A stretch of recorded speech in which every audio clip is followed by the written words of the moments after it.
कल से नहीं, मैं तो लगातार घूमता ही रहता हूँ। जी।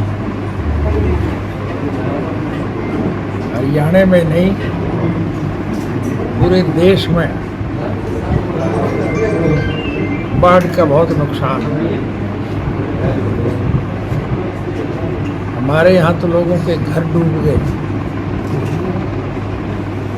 फसलें सारी बर्बाद हो गई। अगर थोड़ी बहुत बची है तो गन्ने की फसल बची है। सरकार की तरफ से कोई मदद नहीं दी जा रही, बल्कि आप सुन के हैरान होंगे कि इन परिस्थितियों में भी सत्ता में बड़े हुए लोग पैसा लूटने पर लगे हुए हैं।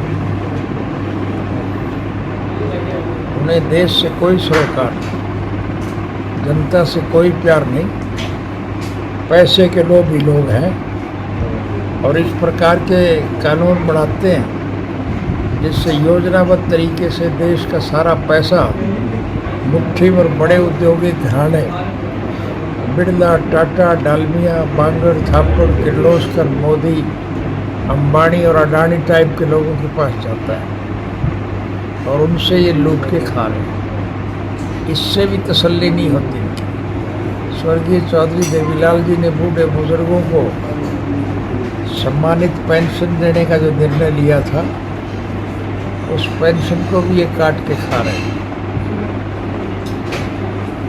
हमने वो वक़्त भी देखे हैं जब भारतवर्ष विश्व के गरीब मुल्कों की आर्थिक मदद किया करता था, और आज हमारे देश की ये हालत है कि 400 लाख करोड़ से भी ज़्यादा का ये देश कर्जदार है।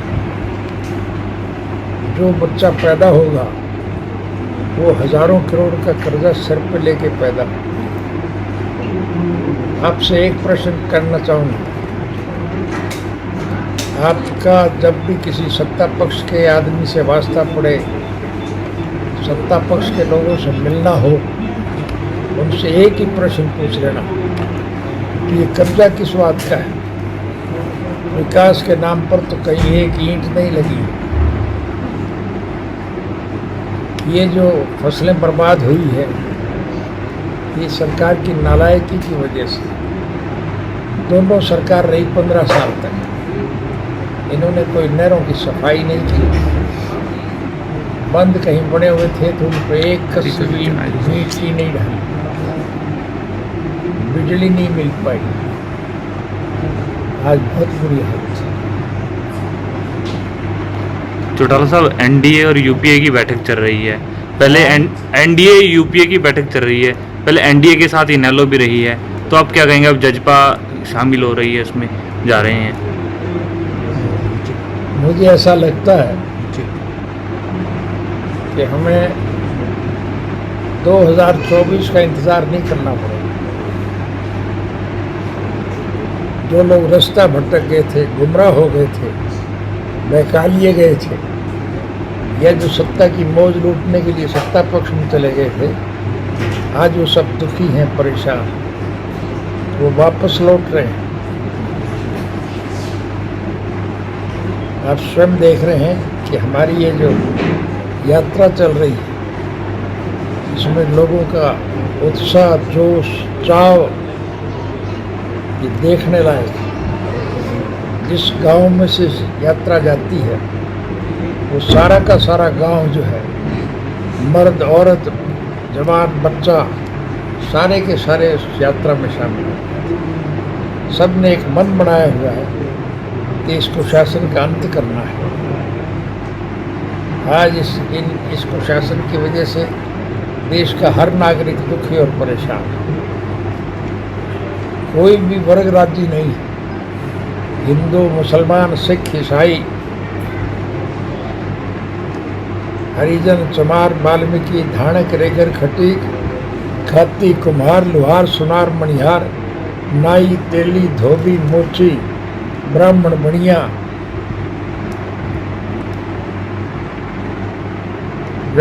व्यापारी, कर्मचारी, कारखानेदार और मजदूर, किसान और कमेरा, आज सभी नाराज, सभी दुखी, सभी परेशान, पीने के पानी तक उपलब्ध नहीं। अगर बिजली दी जाती तो ये परिस्थिति आज जो देश में व्यापक है ये नहीं होनी थी। बिजली नहीं। चौटाला साहब, हम बैठक की बात करें, एनडीए और यूपीए की बैठक हो रही है, तो एनएलडी एनडीए के साथ रही काफ़ी लंबे समय तक, अब जननायक जनता पार्टी शामिल हुई है उसके साथ, इस पर क्या प्रतिक्रिया है आपकी? मैंने बताया तो है कि हर आदमी दुखी है और इस कुशासन को बदलना चाहते हैं। इसके लिए हर किस्म के लोग कोशिश कर रहे हैं। यूपीए में जा सकते हैं लेकिन मुझे ऐसा लगता है कि आज सारी विपक्ष की पार्टियां इकट्ठी होकर के एक गठबंधन बनाए और वो गठबंधन चुनाव के माध्यम से इस सरकार का पतन करे। जो 25 सितंबर को रैली होने जा रही है, उसमें तीसरे मोर्चे की काफ़ी लंबे समय से बात करें, कौन कौन नेताएं उसमें पहुंचेंगे? तो 25 को देखना आपके कौन कौन पहुंचे हो, लेकिन आप स्वयं जाकर के देखना, मंच के ऊपर विभिन्न राजनीतिक पार्टियों के अग्रणी नेता आपको बैठे हुए दिखाई देंगे। वो दुखी और वही उम्मीद रखते हैं कि इस कुशासन से अगर कोई छुटकारा दिला सकता है तो इंडियन नेशनल लोकदल पार्टी ही दिला सकती है। क्योंकि जब कभी भी देश में कोई विपत्ता आई है, कोई आपदा आई है, कोई गलत लोगों के हाथ में सत्ता आई है, तो चौधरी देवीलाल जी के नेतृत्व में इंडियन नेशनल लोकदल पार्टी ने संघर्ष करके इस प्रकार के लोगों की सरकार का पतन किया। आज फिर लोग दुखी हैं और वो ये मान के चलते हैं केवल इंडियन नेशनल लोकदल पार्टी ही इन परिस्थितियों से देश को बचा सकती है। छोटा सा मनोहर लाल खट्टर जी ने अरविंद केजरीवाल और भगवंत पानी से जो डूबा हुआ है पूरा एरिया, चाहे हरियाणा हो, चाहे पंजाब हो, चाहे दिल्ली हो, उसको लेकर बोला। माँ सिवाय भूल जुलूल बात करने के इनके पास करने को कुछ नहीं है। मैं बाढ़ग्रस्त एरिया में घूम रहा हूँ, मुझे गांव की तरफ से खुल के ही कहा जा रहा है कि एक दिन भी आज तक सत्ता पक्ष का कोई आदमी हमारे यहाँ नहीं है। इस मुसीबत में कम से कम आंसू तो पूछे लोगों को, सरकार को कुछ मदद करनी चाहिए। लेकिन गठबंधन करेंगे किसी से? हरियाणा में होगा आपका 2024 को लेकर? है 2024 चुनाव में इनेलो पार्टी किसी से गठबंधन करेगी, खासतौर कांग्रेस?